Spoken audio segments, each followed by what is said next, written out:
오늘은 신명기 25장 말씀을 통해서 우리가 하나님의 말씀을 함께 나누도록 하겠습니다. 여러분, 우리 신명기는 법전이라고 했습니다. 그래서 법전이라고 생각해서 참 우리는 딱딱하다고 생각했는데, 우리는 신명기의 말씀을 보면서 하나님의 공의의 말씀 그리고 하나님의 사랑의 말씀을 또한 동일하게 우리는 볼 수가 있습니다. 우리가 성경을 읽을 때 가장 힘들어하는 부분이 이제 출애굽기 이제 후반절과 그리고 레위기 그리고 신명기인데, 우리가 레위기부터 신명기까지 한번 쭉 살펴보았는데, 여러분, 이 말씀이 그냥 딱딱하고 재미없는 말씀이었습니까? 그렇지 않죠.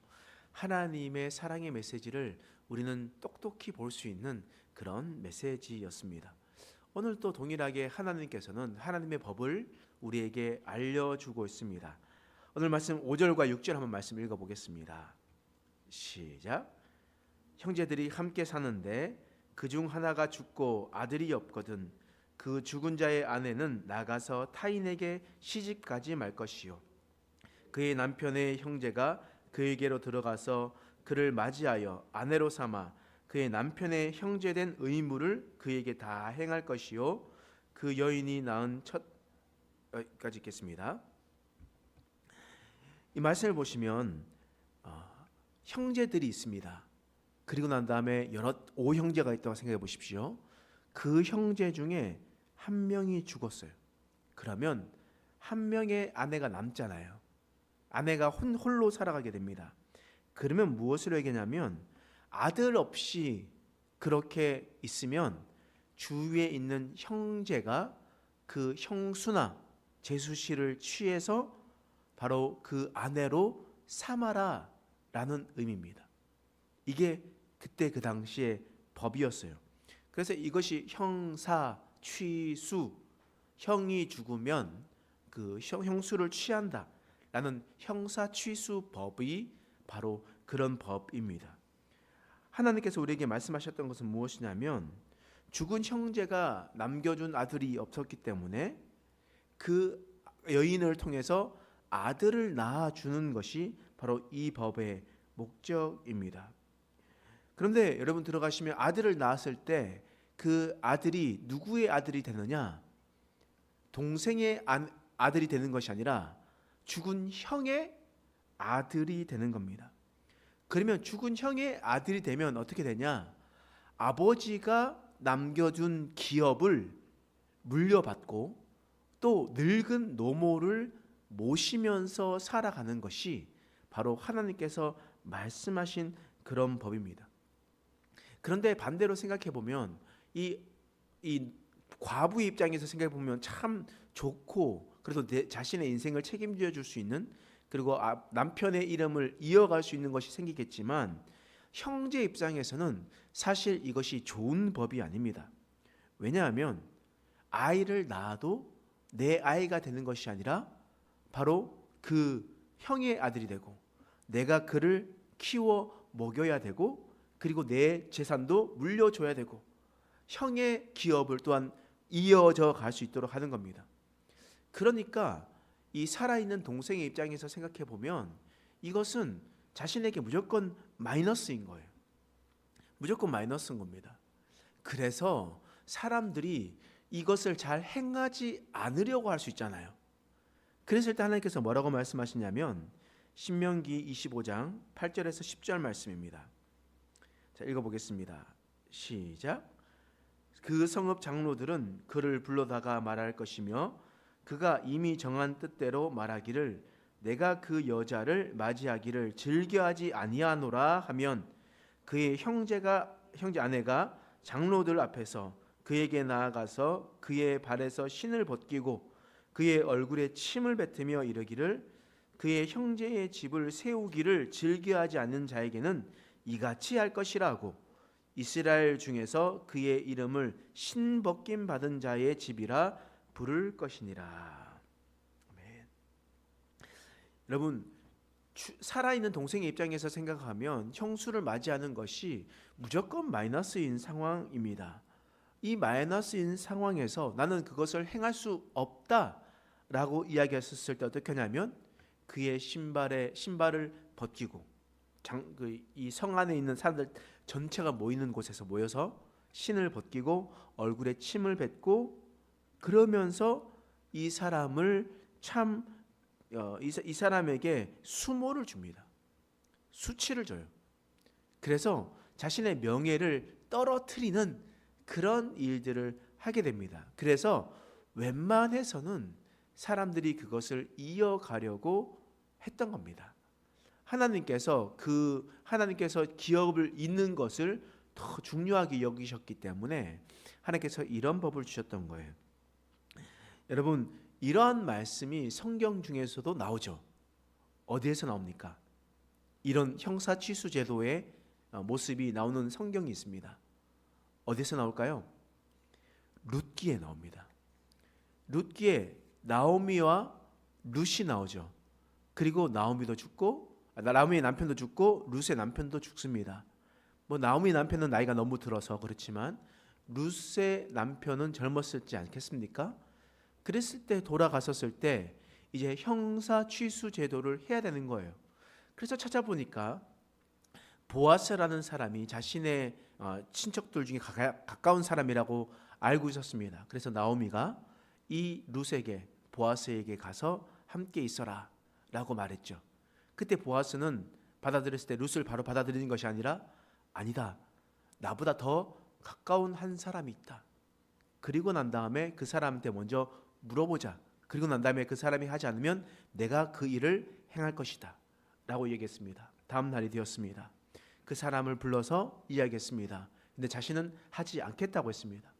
그래서 그에게 오늘 본문과 같은 이러한 일을 행하게 됩니다. 신벗긴 받은 자의 집이다, 신벗긴 받은 자다 라고 불려지게 되었습니다. 그리고 난 다음에 그 이후에 보아스가 룻을 취했습니다. 그리고 그것을 통해서 하나님의 대가 이어져 나갔음을 우리는 볼 수가 있습니다. 성경에 나와 있는 이 모든 말씀들도 그냥 허투루 기록되어 있는 것이 아닙니다.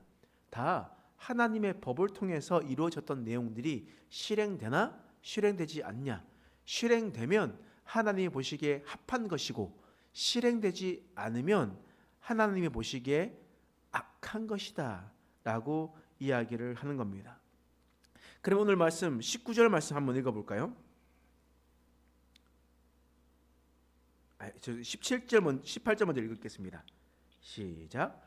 너희는 애굽에서 나오는 길에 아말렉이 내게 행한 일을 기억하라.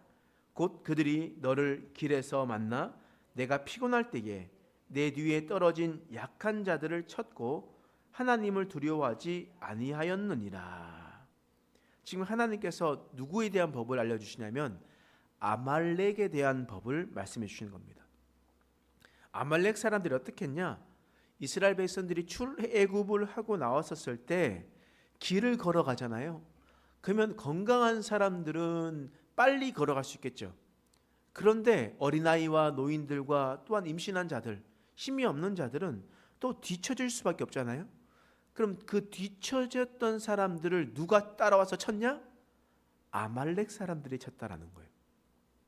그 길을 걸어갈 때, 피곤할 때 뒤떨어진 약한 자들을 쳤다라고 이야기를 하는 겁니다. 그래서 19절 말씀 읽겠습니다. 시작. 그러므로 내 하나님 여호와께서 내게 기업으로 주어 차지하게 하시는 땅에서 내 하나님 여호와께서 사방에 있는 모든 적군으로부터 내게 안식을 주실 때에 너는 천하에서 아말렉에 대한 기억을 지워버리라. 너는 잊지 말지니라. 지금 내게 기업으로 주어 차지하시게 하시는 땅이 어디입니까?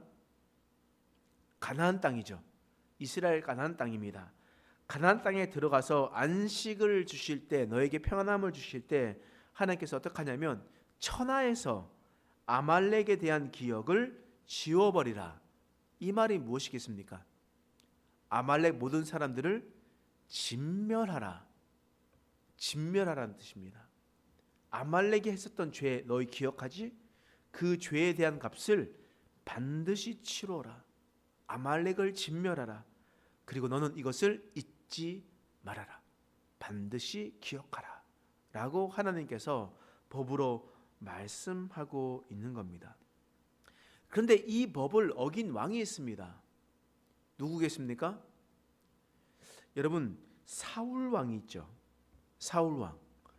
그래서 사울 왕이 전쟁을 하다가 사무엘상 15장에 보면 사울 왕이 누구랑 전쟁하냐면 아각 왕을 전쟁합니다. 아각 왕을 살려주면서 하나님께서 마지막으로 이 사울을 완전히 버리시는 사건이 나오게 됩니다. 사울은 아각 왕과 싸우고 전쟁에서 승리했습니다. 그리고 사울 왕은 아각 왕을 자신의 뜻대로 살려줘요. 그리고 자기의 보기에 좋은 짐승들을 살려줍니다. 이 짐승들로 하나님께 제사를 드리려 하였다라고 사무엘에게 이야기하기도 했습니다. 그래서 성경을 우리가 읽어보면 아니 그냥 생각해보면 왕을 살려주고 그리고 이것을 외교 정치로 사용하면 참 좋을 거고 또 좋은 동물 짐승을 남겨두면 하나님께 제사할 수 있어서 참 좋을 텐데 왜 하나님은 사울을 버리셨나? 라고 우리는 생각할 수 있습니다. 그런데 그 전쟁이 어떤 전쟁이었냐? 제가 사무엘상 15장 3절 말씀을 한번 읽어드리려고 하는데 그냥 눈으로 같이 한번 보시죠. 자, 사무엘상 찾아보겠습니다. 뒤로 좀 넘기시고요. 사무엘상 구약성경 413페이지. 죄송합니다. 15장이니까요. 15장이니까 431페이지. 사무엘상 15장. 사무엘상 15장 구약성경 431페이지. 말씀 3절. 이 전쟁이 어떤 전쟁인지 보십시오. 자, 읽겠습니다. 시작. 지금 가서 아말렉을 쳐서 그들의 모든 소유를 남기지 말고 진멸하되 남녀와 소와 젖먹는 아이와 우양과 낙타와 나귀를 죽이라 하셨나이다 하니. 지금 이 전쟁은 누구와의 전쟁이었습니까? 아말렉의 전쟁이죠. 여러분, 아말렉이라는 것은 이스라엘 가나안 땅 7족속 중 아모리 족속과 같은 족속입니다. 그러니까 아모리가 아말렉이에요. 그러니까 이 아말렉을 쳐서 진멸하라 라고 이야기하는 것은 이미 신명기에서도 수많은 곳에서 가나안 7족속을 진멸하라 라고 말씀하셨습니다. 또 하나님은 잊지 말라고 했던 것은 아말렉이 했었던 일들을 기억하라, 그것을 기억하라라고 얘기했어요. 그리고 하나님께서 분명히 또다시 아말렉을 쳐서 진멸하라, 소유를 하나도 남기지 마라, 이렇게 다 이야기를 했습니다. 그랬었을 때 사울이 어떻게 했냐? 8절에서 9절 말씀 읽겠습니다. 시작. 아말렉 사람의 왕 아각을 사로잡고 칼날로 그의 모든 백성을 진멸하였으되 사울과 백성이 아각과 그의 양과 소의 가장 좋은 것 또는 기름진 것과 어린 양과 모든 좋은 것을 남기고 진멸하기를 즐겨 아니하고 가치 없고 하찮은 것은 진멸하니라.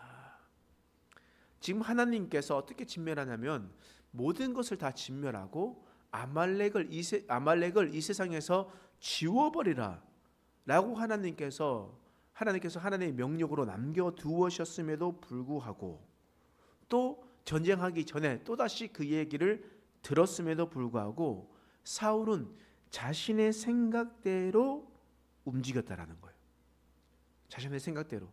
자신의 눈에 봤었을 때 아각 왕은 살려둘만 하고 그리고 살찐 것과 좋은 것들은 살려둘만 하고 하찮은 것, 별볼이 없는 것, 이것만 진멸하고 선택적으로 했었다라는 겁니다. 여러분, 단순히 아각 왕을 살려둔 것이 하나님 앞에 죄가 아닙니다. 하나님께서 이미 명령하신 명령을 어겼기 때문에 하나님은 더 이상 사울을 함께 할 수가 없었던 겁니다. 왕으로 세워둘 수가 없었던 거예요. 사울은 자신이 마음대로 움직였던 겁니다. 여러분, 우리도 마찬가지죠.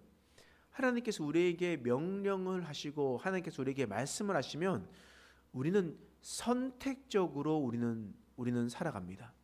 어떤 것은 하나님의 명령이니까 하고 어떤 것은 내가 하고 싶은 대로 하고, 여러분 그것이 하나님이 가장 원하시는 것이겠습니까? 내가 원하는 것은 내가 하고 하나님이 원하시는 것은 내가 원하는 것만 하고 그렇지 않으면 안 하고. 여러분 우리는 이것을 잘 기억해야 됩니다. 사울이 왜 이렇게 버려졌는지를 우리는 잘 기억해야 돼요. 그냥 하나님은 사무엘상, 열왕기상 나와 있는 모든 말씀 속에 이 모든 하나님의 명령을 지켰냐, 지켰지 아니었냐를 통해서 하나님께서 평가하시는 겁니다. 그러면 하나님께서 이 시대 살아가는 우리를 통해서 어떻게 평가하시겠습니까? 하나님은 똑같은 방법으로, 똑같은 방식으로 우리를 평가하실 겁니다. 우리는 그 하나님의 말씀을 온전히 알고 선택적으로 우리가 말씀을 따라서 살아가는 것이 아니라 온전한 하나님의 말씀대로 살아가는 저와 여러분 되시길 간절히 축원합니다. 기도하겠습니다. 하나님, 오늘 말씀을 통해서 우리를 깨닫게 하시니 감사합니다. 하나님께서는 가정을 세우고 그들에게 물려준 기업을 이어가라 말씀하셨습니다. 이것은 연약한 자와 힘이 없는 자들에 대한 하나님의 배려였습니다. 또한 하나님께서 명령하신 그 명령을 지키지 않았을 때 사울 왕도 버려짐을 당하게 되는 것을 우리는 보게 되었습니다. 하나님, 우리가 선택적으로 말씀을 받아들이는 것이 아니라 온전한 하나님의 말씀을 받아들이고 그 명령대로 살아가는 우리의 인생 되게 하여 주시옵소서. 감사드리며 예수님의 이름으로 간절히 기도드립니다.